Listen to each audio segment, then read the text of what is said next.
Like to spring out of bed in the morning with the energy to get stuck into your day, play with your kids, perform better and make better choices? Hey friends, I'm Jess Harvey, Osteopath and Director here at Head to Toe Health. I'm talking to patients every day about how they can improve their sleep quality because I know that it's something that can have such a significant effect on their health. Today, I'm talking to you about manipulating your lighting to optimize sleep. I've got 5 tips to improve your sleep by making some small changes to your home lighting environment.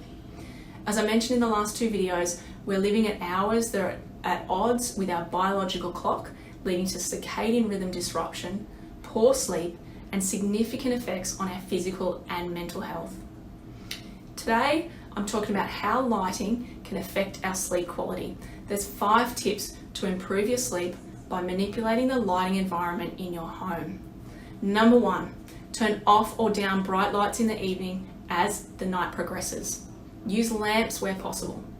Second, eliminate screens, TVs, iPads, phones, etc. after sunset. If it's not practical, turn off your screens as far from bedtime as possible.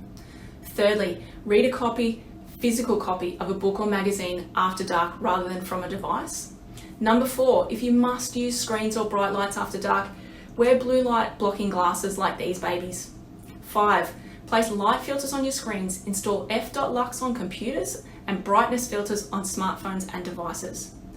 Your health and your life can be so different by getting optimal sleep. Making just one change per week will create momentum towards quality sleep, improving healing and body maintenance, and ultimately better health. Thanks so much for joining me. I'm really excited to hear how your time progresses with this new information. Bye for now.